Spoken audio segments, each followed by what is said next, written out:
All right. Well, let's go ahead and get into our opinion segment. Sir, if I may venture an opinion. I'm not really interested in your opinion, 3PO. Yeah, well, that's just like your opinion, man.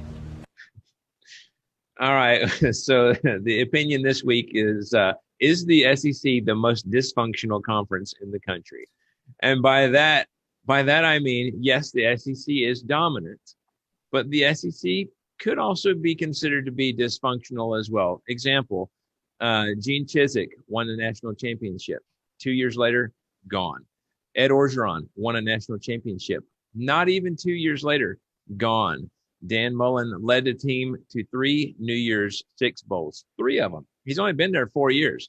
This is his fourth year. He's led them to three New Year's Six bowls, and the only Gator coaches with better winning percentages are the people we talked about previously, Spurrier and Meyer. So that's it. I don't know. What do you guys think? Are we dysfunctional? Are we the most dysfunctional conference in terms of how we treat our coaches? Probably. I mean, it kind of reminds me of if you've ever had like a guy or girl that you know that like you're friends with, and every time you talk to them, you're like, well, how did date number four go? And they're like, didn't like the way it chewed, or I couldn't stand the way she sneezed. Couldn't do it. I can't do it. And he's like, what? You wait, what? What? And you have no idea. You're like, you can get over that. And it's like, you can't do it. I hate the way she sneezes. I can't do it. I won't date her. Yeah. It's kind of silly. But when you read out the stats like that about Chiswick, you read out the stats about Ogeron and now with Mullen, it is kind of strange because if you look at other conferences and you see where their coaches are and win-loss records and ability to go to good bowl games or to even New Year's Six bowls, it is kind of funny. I think it goes back to what we say, right? Like it's Saban or whoever you want to talk about, but I mean, for the most part, it's Nick Saban. It if you're not doing that, they're going to try to find somebody that is. But the secret is that's never going to happen again. Just Right. like with LSU, Coach Orgeron, that team was never going to happen again. It was the perfect storm. It was never going to happen again. And I think just as a conference, we really need to start to come to a place of acceptance and really work through this. Some self-evaluation We is need needed. to. Hmm. Yeah. Matt, what do you think? I completely agree. I think we're very dysfunctional. I went and I dug up a Saturday Down South article that kind of runs down who's gotten fired since Saban left. And just listen to some of the names on here. And I'm going to tell you what their win-loss record is, and that'll kind of give you an indication what we're talking about. Replaced after 2007 season, Houston Nutt at Arkansas, 75-48. I think we all remember when Arkansas was pretty good under Houston Nutt, did pretty good. Tommy Tuberville was an institution at Auburn. Went 85-40, and they canned him. Now a senator. Now he's senator. Let's not talk about that. Fulmer obviously is the other big one there. 152-52 in his years at Tennessee, and they canned him in 2008. Let's see, what's another couple names on here that jump off the page at us? There was one more in here. Bobby Petrino went 34-17, but there was some off the field stuff that went on. Something else there's going on a little bit of stuff going on there, so you can't really do that. Gene Chizik obviously is the other example of one that had some success that they ran off because he had a bad year. Let's see, Mark Richt is also another one that Georgia ran off, even though he had lots of success.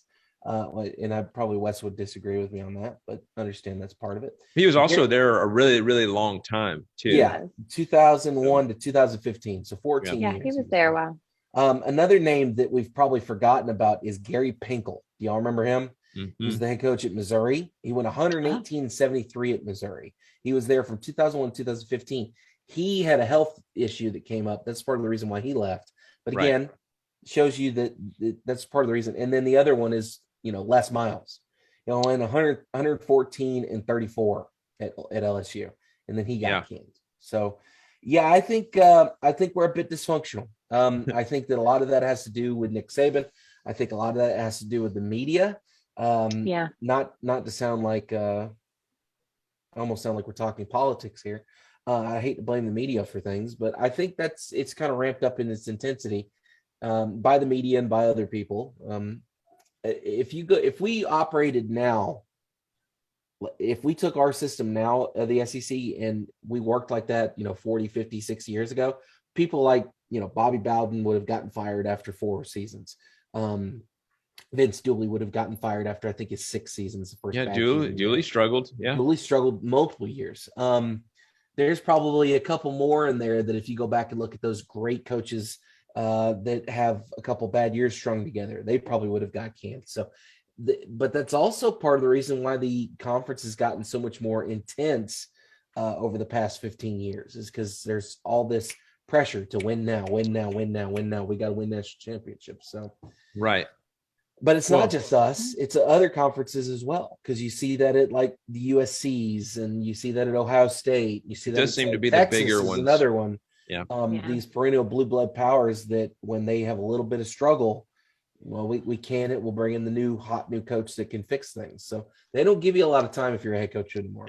And isn't it weird though? It seems like a lot of those are tied to the biggest money too. Yeah. And I think the reason that is because they feel like they've got the money to throw around, where if it doesn't work out, well, I'm just going to throw around a bunch of money and get them out of here and get somebody else. And it's just like a perpetual cycle after a while.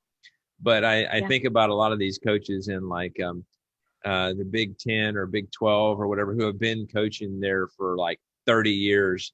And like you said, for some of them, they're like an institution there. And they might not have won a national title, but they play winning football for the most part, and they're just sort of a fixture around the campus, Well, if we keep this up, there's going to be a time where we won't have those institutions, of people. Like we'll kind of run out of those, because at some point, everyone's going to get to a point where like they don't have that like undefeated coach for 6 years in a row or whatever it is. And in the godforsaken day that Nick Saban retires, like we're going to be down, and you're not going to have that coach that's been there for over a decade. So it's an interesting precedent that we have started in our conference and other conferences. I think another thing that comes into it is the money that these coaches are getting paid too, which has a lot to do from what's his name, the agent Jimmy Sexton, I think is his name, who's the main agent for like all of these big name coaches. Like he's the main guy for them, and he's the one. It's just funny you don't see it across other sports either. But he's the one who's knocking on people's doors, saying, "Hey, my guy just, I think he was Mullen's agent. He's, hey, my guy just got this big win, or he just, held his own against Alabama in the SEC championship. He deserves an extension." And because they just listen, or because they're afraid of something, I don't know, they just do it. Well, look at old Penn State. They just signed James Franklin to a 10-year contract. Yeah. I didn't look to see who his agent is, but it wouldn't surprise me.